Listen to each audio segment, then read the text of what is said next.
नमस्कार, आप देख रहे हैं अपना बिहार और मैं हूं आपके साथ विभा उपाध्याय। एक फोन कॉल और तमाम कयास, सभी अफवाह खत्म। फोन पीएम मोदी की ओर से सीएम नीतीश कुमार को आया।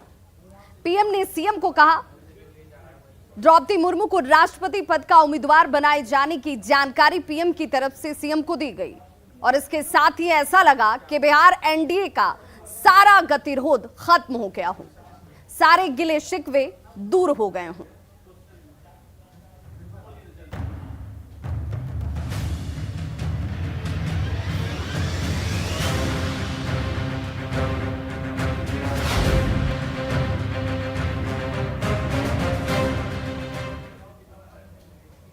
तो देश के 16वें राष्ट्रपति का चुनाव 21 जुलाई को होने वाला है। एनडीए ने झारखंड की पूर्व राज्यपाल द्रौपदी मुर्मू को राष्ट्रपति पद का उम्मीदवार बनाया है। पीएम मोदी ने एनडीए के फैसले की जानकारी सीएम नीतीश कुमार को दी और नीतीश कुमार के जेडीयू के साथ एनडीए के तमाम दलों ने एनडीए उम्मीदवार का समर्थन कर द्रौपदी मुर्मू की राह को आसान कर दिया। जेडीयू के साथ साथ जीतन राम मांझी की पार्टी हम, पशुपति कुमार पारस की पार्टी राष्ट्रीय लोक जनशक्ति और चिराग पासवान की लोक जनशक्ति पार्टी रामविलास ने भी द्रौपदी मुर्मू को समर्थन देने का ऐलान कर दिया। लेकिन जिस तरह से जेडीयू ने द्रौपदी मुर्मू को अपना समर्थन देने का ऐलान किया, उससे तो यही लगता है कि बिहार एनडीए में सभी मिल गए, मैल गया।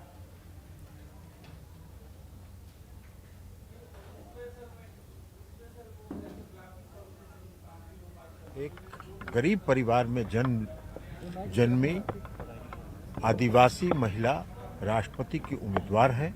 एक गरीब परिवार में जन्मी आदिवासी महिला राष्ट्रपति की उम्मीदवार है। तो बिहार के सीएम नीतीश कुमार ने राष्ट्रपति चुनाव में द्रौपदी मुर्मू के समर्थन का ऐलान किया। मुख्यमंत्री ने अपने ट्विटर हैंडल से ट्वीट किया जिसमें उन्होंने द्रौपदी मुर्मू को उम्मीदवार बनाए जाने पर खुशी जाहिर की। साथ ही प्रधानमंत्री नरेंद्र मोदी को इसके लिए धन्यवाद भी दिया। सीएम ने बताया कि प्रधानमंत्री ने उनको फोन पर द्रौपदी मुर्मू को उम्मीदवार बनाए जाने की जानकारी दी थी। श्रीमती द्रौपदी मुर्मू जी को राष्ट्रपति पद का उम्मीदवार बनाया जाना खुशी की बात है। श्रीमती द्रौपदी मुर्मू जी एक आदिवासी महिला हैं। एक आदिवासी महिला को देश के सर्वोच्च पद के लिए उम्मीदवार बनाया जाना अत्यंत प्रसन्नता की बात है। श्रीमती द्रौपदी मुर्मू उड़ीसा सरकार में मंत्री और इसके बाद झारखंड की राज्यपाल भी रह चुकी हैं। कल प्रधानमंत्री जी ने बात कर इसकी जानकारी दी थी कि श्रीमती द्रौपदी मुर्मू को राष्ट्रपति पद का उम्मीदवार बनाया जा रहा है। प्रधानमंत्री जी को भी इसके लिए हृदय से धन्यवाद।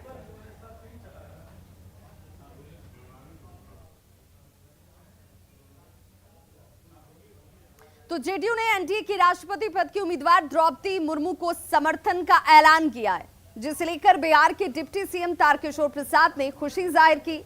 तारकिशोर प्रसाद ने सभी राजनीतिक दलों से भी द्रौपदी मुर्मू के समर्थन की अपील की। कोई आश्चर्य की बात नहीं है। हम माननीय नीतीश कुमार, माननीय मुख्यमंत्री श्री नीतीश कुमार जी हमारे एनडीए के यहाँ मुख्यमंत्री हैं, उनके नेतृत्व में काम करते हैं और एनडीए के उम्मीदवार के रूप में सम्माननीय श्रीमती द्रौपदी मुर्मू जी हम सबों की उम्मीदवार हैं राष्ट्रपति पद के लिए और उम्मीद करते हैं कि सभी दलों का सहयोग मिलेगा, क्योंकि ये ऐसे सामाजिक वर्ग से आई हैं जो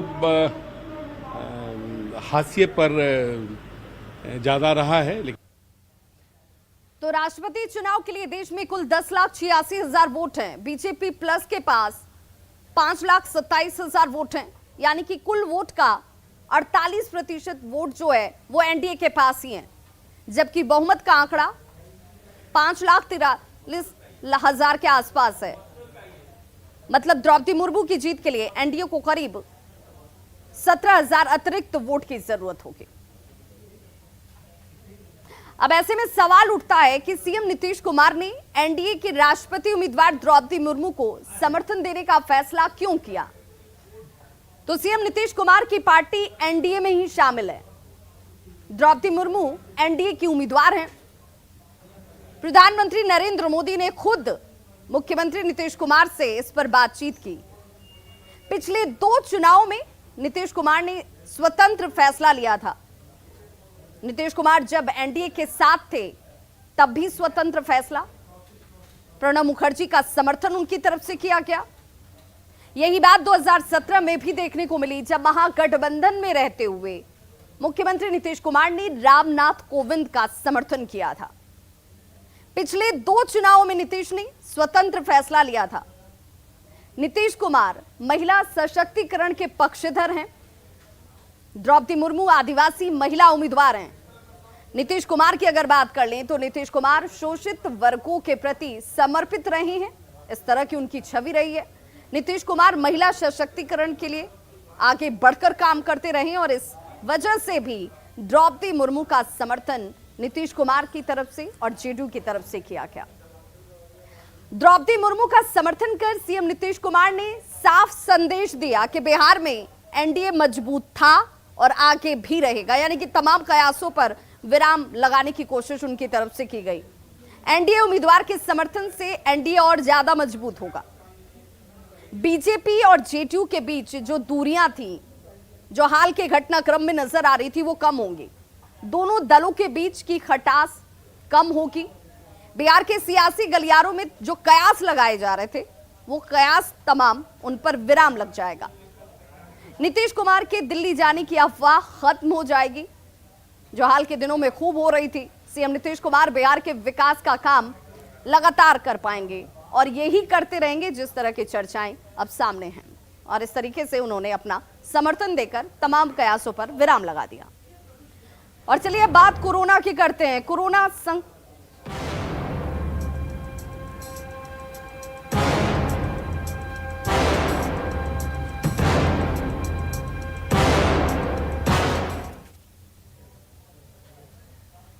तो बिल्कुल कोरोना से सावधान रहने की जरूरत है, सचेत रहने की जरूरत है।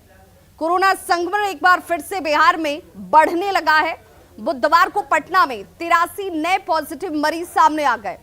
सिर्फ 24 घंटे के अगर आंकड़ों की बात कर रहे हैं तो ये वो आंकड़े हैं जो आपको सावधान और सचेत करते हैं। मंगलवार के आंकड़े भी देख लिए, 39 मरीज संक्रमित के तौर पर दर्ज किए गए। जबकि पूरे बिहार की बात कर लें तो कोरोना पॉजिटिव के 126 नए केसेस सामने आ गए और इस तरह बिहार में कोरोना के एक्टिव केस बढ़कर अब 409 तक पहुंच गए। खासकर अगर राजधानी पटना की बात करते हैं तो ये राजधानी पटना के आंकड़े डराने वाले हैं। पिछले 2 दिनों में पटना में कोरोना मरीजों की संख्या दोगुनी हो चुकी है। इन आंकड़ों से साफ जाहिर है कि लापरवाही बढ़ती जा रही है और ये लापरवाही सब पर भारी पड़ सकती है।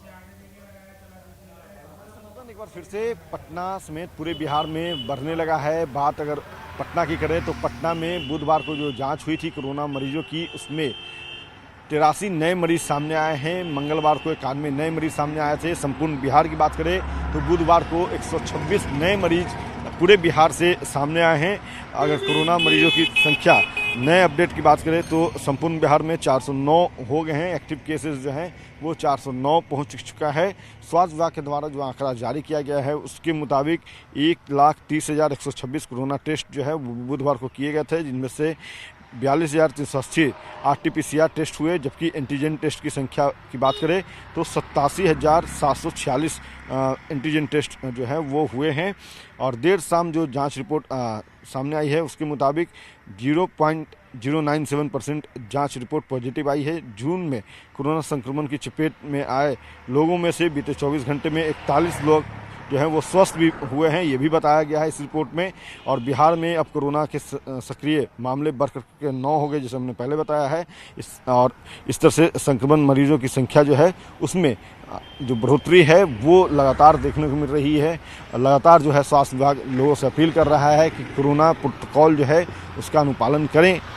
कैमरा पर्सन अजय दुबे के साथ अमित कुमार, न्यूज 18 पटना। आवश्यक सूचना। देश में एक बार फिर कोरोना के मामले तेजी से बढ़ रहे हैं। कोरोना की ये रफ्तार डराने वाली है। कोरोना की पहली, दूसरी और तीसरी लहर में भी इसी रफ्तार से मामले बढ़े थे। ऐसे में हम सभी को बेहद सावधान रहने की जरूरत है।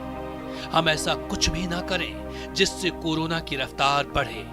कोरोना की चेन तोड़ने के लिए ये जरूरी है कि हम भीड़ भाड़ वाली जगहों में जाने से बचें, हमेशा मास्क का प्रयोग करें और हाँ, जो लोग वैक्सीन का बूस्टर डोज अब तक नहीं लगवा पाए हैं वो जल्द लगवा लें। याद रखें, जब हम मिलकर लड़ेंगे तभी कोरोना हारेगा।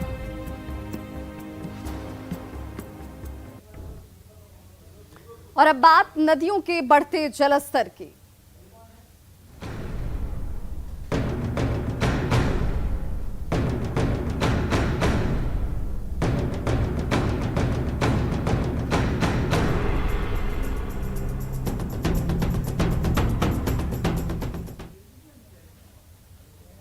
तूफान पर नदियां और आफत में जान है। गोपालगंज की तस्वीर सोचने पर विवश करती है, क्योंकि गंडक नदी की वजह से बढ़ते जलस्तर और लोगों की परेशानी एक बार फिर से सामने। नदी के जलस्तर में लगातार वृद्धि हो रही है। छोटे नावों के परिचालन पर इस वक्त रोक लगा दी गई है और किसानों का कहना है कि अभी धान की बुआई का वक्त है। नदी के उस पार इलाके के सभी किसान खेती करते थे, जो अब नदी का जलस्तर बढ़ने के बाद बंद हो चुका है। वहीं जल संसाधन विभाग का कहना है कि गंडक नदी में पानी पिछले साल के मुकाबले काफी कम है, लिहाजा तटबंध और निचले इलाके में फिलहाल बाढ़ का कोई खतरा नहीं है। और कल पानी बहुत ज़्यादा बढ़ा हुआ था, लेकिन आज घटा हुआ। और कल के डेट में जो अगले साल जो पानी आया हुआ था उसमें बाढ़ आ गया था, लेकिन इस बार पानी लेट से आ रहा है, जिसके चलते अभी प्रशासन की तरफ से कोई सुरक्षा यहाँ नहीं कराया गया है। और रात को काफ़ी पानी मतलब बढ़ा हुआ था। यहाँ पे पानी बढ़ रहा है और घट रहा है। अभी यहाँ पे घट चुका है और यहाँ के लोग जो है आसपास के बहुत डरे हुए हैं और सब कोई अपना। खगड़िया में लगातार कोसी और बागमती नदियों के जलस्तर में बढ़ोतरी हो रही है। हालांकि दोनों नदियां खतरे के निशान से अभी नीचे हैं, लेकिन बाढ़ की आहट से लोगों में डर का माहौल जरूर दिख रहा है। कोसी और बागमती नदी से सबसे ज्यादा प्रभावित जो इलाके हैं वो बिलदौर प्रखंड है, चौथम प्रखंड है, क्योंकि यहाँ के लोग सबसे ज्यादा प्रभावित इससे पहले भी होते रहे हैं और एक बार फिर से इन्हें डर सता रहा है। इधर जिला प्रशासन हर तैयारी का दावा कर रहा है। इत्यादि की जो प्रक्रिया है वो पूर्ण करा ली गई है। इसमें चारा और सामग्री की जो भी दर है इत्यादि वो तय कर लिया गया है। मुख्य रूप से इसमें क्योंकि खगड़िया एक बाढ़ प्रवण जिला है और 38 जिलों में सबसे ज़्यादा भयावह स्थिति अगर रहती है और लंबे समय तक रहती है तो खगड़िया में ही रहती है। तो बाढ़ की त्रासदी झेलने वाले लोगों के लिए एहतियात जरूरी होती है, सतर्कता जरूरी होती है और इसे लेकर बाढ़ पूर्व तैयारियों की बात होती है। बाढ़ से निपटने की तैयारी कैसे की जाए? राष्ट्रीय आपदा प्रबंधन प्राधिकरण यानी कि NDMA के मुताबिक बाढ़ आने से पहले उससे निपटने की पूरी तैयारी कर लें। बाढ़ग्रस्त क्षेत्रों की बात करें तो बाढ़ग्रस्त क्षेत्रों में नए निर्माण करने से बचना चाहिए। पुराने निर्माण को पूरी मजबूत कर लें। जरूरत हो तो ऊपरी तल का निर्माण करें। भट्टी, वाटर हीटर, बिजली बोर्ड को ऊंचे स्थानों पर रखें। घर की नाली में बाढ़ के पानी को घुसने से रोकें। गांव में जिसे मोरी कहा जाता है, मोरियों की जालियों में चेक वाल्व लगाएं। रिसाव रोकने के लिए बेसमेंट की दीवारों को सील करें। ये वो एहतियाती कदम हैं जिन्हें उठाकर आप परेशानी में जाने से बच सकते हैं। यदि आपके क्षेत्र में बाढ़ आने वाली हो तो अफवाहों पर ध्यान बिल्कुल न दें, क्योंकि ऐसे वक्त में अफवाह बहुत ज्यादा लोगों को परेशानी में बाढ़ से पहले ही डाल देते हैं। सूचना के लिए रेडियो सुने या फिर टेलीविजन देखें। अचानक बाढ़ आने पर ऊंचे स्थानों पर जाना सुरक्षित माना जाता है और ऐसे में ये एहतियाती कदम आप जरूर उठाएं। ऊंचे स्थान पर जाने की सलाह का इंतजार न करें। आसपास की नदियों, नहरों, नालों और घाटियों की जानकारी जरूर रखें। अगर घर छोड़ने की स्थिति आ जाए, यानी बाढ़ का पानी ज्यादा आ जाए, आप इलाके में डूबने जैसे हालात होने लगे, वैसी परिस्थिति में अपने घर को हर तरह से सुरक्षित रखें। बाहर रखे फर्नीचर को घर से अंदर, घर में आप सुरक्षित स्थानों पर यानी कि मचानों का निर्माण लोग ऐसे इलाकों में जरूर करते हैं, वहां रखें। जरूरी चीजों को किसी ऊपरी तल पर ले जाएं। बिजली के मेन स्विच या वॉल्व को बंद कर दें। बिजली के उपकरणों को डिस्कनेक्ट कर दें। यदि आप गीले हों तो बिजली के उपकरणों को बिल्कुल न छुएं, उसका उपयोग न करें। बाढ़ में घर छोड़ते समय जरूरी सामान आपके पास क्या कुछ रखना चाहिए? टॉर्च, रेडियो, रस्सी, लाठी अपने साथ जरूर रखें। दवा, पानी और खाने पीने की सामान जो होते हैं उसे अपने साथ रखें। बहते हुए पानी में न चलें। 6 इंच की गहराई वाले बहते पानी में आप गिर सकते हैं। पानी में चलना हो तो रुके हुए पानी में चलें। पानी में चलते वक्त हमेशा लाठी का इस्तेमाल करें, उसका प्रयोग करें, उससे आपको गहराई का पता चलता है। बाढ़ वाले इलाकों में ड्राइविंग न करें, गाड़ी का इस्तेमाल आपके लिए खतरनाक हो सकता है। आप ऊंचे स्थान पर चले जाएं। सुरक्षित यह माना जाता है कि अगर बाढ़ का पानी प्रवेश कर रहा है तो ऊंचे स्थान या मकान जो है वहां पर शरण लें। ऐसा नहीं करने से आपके सामने परेशानियां ज्यादा हो सकती हैं और ऐसे में इससे बचने की जरूरत है। घबराएं नहीं और किसी अफवाह पर ध्यान न दें। कटिहार में महानंदा नदी का जलस्तर बढ़ने लगा है और यहां पर भी लोगों की परेशानी जो है वो बढ़ने लगी। हालांकि अभी गंगा नदी का जलस्तर स्थिर है। कटिहार अनुमंडल परिसर से आपदा विभाग की ओर से बाढ़ग्रस्त इलाकों में पॉलीथीन शीट भेजे जा रहे हैं, जिसकी तस्वीर आप इस वक्त देख रहे हैं, ताकि आपाधापी की स्थिति ना बने। क्योंकि बाढ़ वाले इलाकों में विस्थापन का दंश इलाके के रहने वाले लोग हर साल उठाते हैं। उन्हें पता है कि उनके लिए बाढ़ के दौरान और बरसात के मौसम में जरूरत किन चीजों की होती है। इसकी तैयारी आप पहले से करें। हालांकि आपदा प्रबंधन विभाग की तरफ से भी तमाम व्यवस्थाएं और इंतजाम की बात कही जा रही है। 70,000 पॉलीथीन शीट्स हमने अंचल को हस्तगत करा दिया है और अंचल में भंडारित करा दिया गया है, ताकि जैसा ही बाढ़ प्रभावित परिवारों को पॉलीथीन शीट्स की आवश्यकता हो तो तुरंत अंचल के भंडार से उन प्रभावित परिवारों के बीच में त्वरित कार्रवाई करते हुए उनके बीच वितरित किया जा सके। मानसून के दस्तक के साथ ही बिहार के कई इलाकों में बाढ़ अब दस्तक देने की स्थिति में है।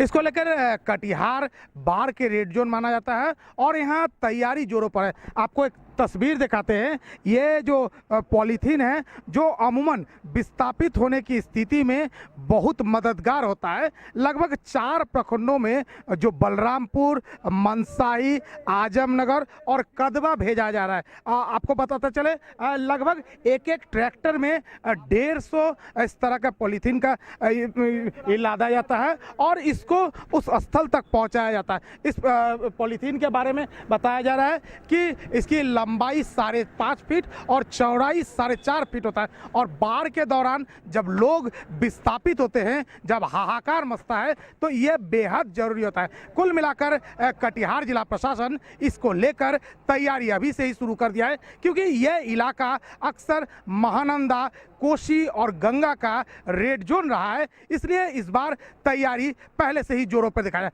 हालांकि सभी तैयारी का जो अमूमन जो एसिड टेस्ट तभी होगा जब बाढ़ आएगा। ये तैयारी कितना मुकम्मल है वो उसी समय साबित हो पाएगा। फिलहाल तैयारी संतोषजनक है। सुब्रत, न्यूज़ 18 कटिहार। तो खबरों का सिलसिला लगातार जारी है। आप देखते रहिए न्यूज़ 18 बिहार झारखंड। यहाँ खबरों का सिलसिला कभी नहीं थमता।